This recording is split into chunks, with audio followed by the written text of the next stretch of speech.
बहुत समय पहले की बात है। हरे भरे खेतों, कच्चे घरों और मिट्टी की खुशबू से भरे एक छोटे से गांव में हरीराम नाम का एक गरीब किसान रहता था। हरीराम के पास न तो ज्यादा जमीन थी न धन दौलत, लेकिन उसके पास था ईमानदारी, मेहनत और सच्चा दिल। वो रोज सूरज निकलने से पहले उठता, अपनी खेत में काम करता और जो थोड़ा बहुत अनाज उगता उसी में अपना और अपनी पत्नी धनिया का गुजारा करता। गांव में कुछ लोग बहुत अमीर और घमंडी थे। वे गरीबों को दबाते, धोखा देते और अपनी ताकत का गलत इस्तेमाल करते। हरीराम उनसे डरता नहीं था, लेकिन उनसे दूर जरूर रहता था। गांव के पास एक घना जंगल था, जिसमें एक जादुई चिड़िया रहती थी। उसका नाम रानी चिड़िया था। मुझे बहुत समय हो गया किसी इंसान की मदद किए हुए। मुझे किसी ईमानदार और मेहनती इंसान की मदद करनी चाहिए। तभी वहां से एक आदमी गुजर रहा था।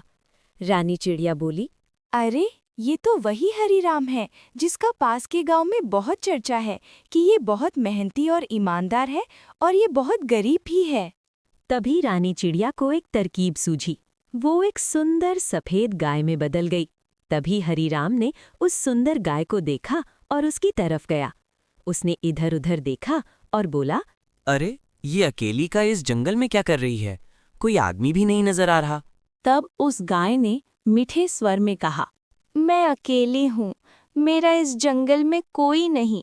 मैं अकेले ही इधर-उधर घूमकर अपना जीवन व्यतीत करती हूँ। हरीराम चौंक गए। अरे, ये गाय तो इंसानों की तरह बात कर रही है। ये कैसे मुमकिन है? तब गाय ने बताया, मैं एक विशेष गाय हूँ जो बात कर सकती हूँ। अगर तुम मुझे अपने साथ ले चलो तो मैं तुम्हारी मदद कर सकती हूँ। तुम मुझे चारा खिलाना, मैं तुम्हें दूध दूंगी। हरीराम गाय को अपने साथ अपने गांव ले आया। अरे सुनती हो, देखो मैं किसे ले आया हूँ। धनिया झोपड़ी से बाहर आई और बोली, इतनी सुंदर गाय, ये कहाँ मिली आपको? और इसे आप घर क्यों ले आए? हरीराम ने अपनी पत्नी धनिया को सारी कहानी बताई। हम इसकी खूब सेवा करेंगे और खूब चारा खिलाएंगे। हरीराम ने गाय को अपने आंगन में बांध दिया। अगली सुबह हरीराम ने गाय को खूब चारा खिलाया। तब गाय ने बोला, हरीराम, तुम्हें जितना दूध चाहिए उतने पात्र लाओ। मैं आज तुम्हें बहुत सारा दूध दूंगी। नहीं, मुझे अधिक दूध नहीं चाहिए। मुझे बस अपनी ज़रूरत के बराबर ही चाहिए, जिससे मैं अपना जीवन अच्छी तरह से व्यतीत कर सकूं। हरीराम ने अपनी आवश्यकता अनुसार एक पात्र में दूध लिया और उस दिन भरपूर दूध पिया और बचे हुए दूध को बाजार में बेचकर कुछ पैसे इकट्ठा किया। इसी तरह दिन बीतते गए। हरीराम और उसकी पत्नी धन्या गाय की खूब सेवा करते और उसे चारा खिलाते, और गाय जो दूध देती उसे बाजार में बेचकर धन इकट्ठा करते, जिससे उनके जीवन में सुधार होने लगा और उनके झोपड़ी की जगह पर एक पक्का मकान बन गया। हरीराम ने दूध का व्यापार शुरू कर दिया। वो ईमानदारी से अपने दूध का व्यापार करता, जिसकी वजह से बाजार के लोग हरीराम के पास ही आते और हरीराम से ही दूध लेते। बाजार में कुछ घमंडी और कुर्रू व्यापारी रहते थे, जो अधिक दाम पर और मिलावट वाला दूध बेचते थे। कुछ व्यापारी हरीराम के बढ़ते ग्राहकों की संख्या और उसकी बढ़ती संपत्ति को देखकर जलते थे। वो सोचने लगे कि आखिर हरीराम इतना बढ़िया दूध कैसे और कहाँ से लाता है। इसके दूध में क्या है जो हमारे दूध में नहीं है? हमें इसका पता लगाना चाहिए। 4 घमंडी व्यापारी भोलाराम, गिरधारी, भोलाराम ओला। हमें पता करना होगा कि कहीं हरीराम की गाय कोई विशेष गाय तो नहीं। एक दिन जब हरीराम अपने गाय से बात कर रहा था, तब तीनों घमंडी व्यापारियों ने चुपके से हरीराम को अपने गाय से बात करते हुए देखा। अरे, हरीराम की गाय तो बात कर सकती है। लगता है ये एक जादुई गाय है। इसी की वजह से हरीराम इतना समृद्ध और अमीर बना है। तब गिरधारी व्यापारी ने बोला, हम इसकी गाय को मार डालेंगे। अगर गाय मर गई तो हरीराम के पास न दूध रहेगा और न ही वो अमीर बनेगा। उन्होंने तय किया कि आज रात हम हरीराम की गाय को मार डालेंगे।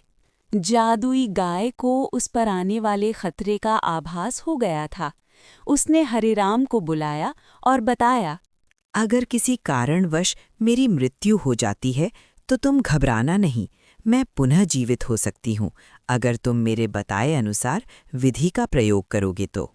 मैं जहाँ तुम्हें मिली उस पेड़ के नीचे गड्ढा खोदना, उसमें से तुम्हें एक अमृत के जल का शिशी मिलेगा।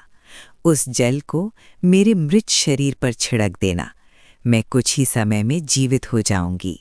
गाय की बात सुनकर हरीराम आश्चर्य से अपने घर में चला गया।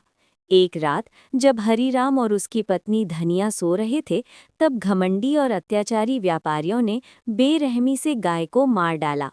सुबह होने पर हरीराम अपने घर से बाहर निकला और अपनी गाय के मृत शरीर को देखकर दंग रह गया और फूट-फूट कर रोने लगा। तभी हरीराम को गाय की बताई हुई बात याद आई और वो जंगल की तरफ भागता हुआ गया। उसने उसी पेड़ के नीचे गड्ढा खोदा जहां से वो गाय मिली थी और हरीराम को वहां एक सीसी मिली। वो उसे लेकर अपने गाय के पास पहुंचा और उसकी मृत शरीर पर छिड़क दिया। देखते ही देखते गाय पुनः जीवित हो गई और गाय ने बताया कि गांव के 3 घमंडी व्यापारियों ने उसे मार दिया था।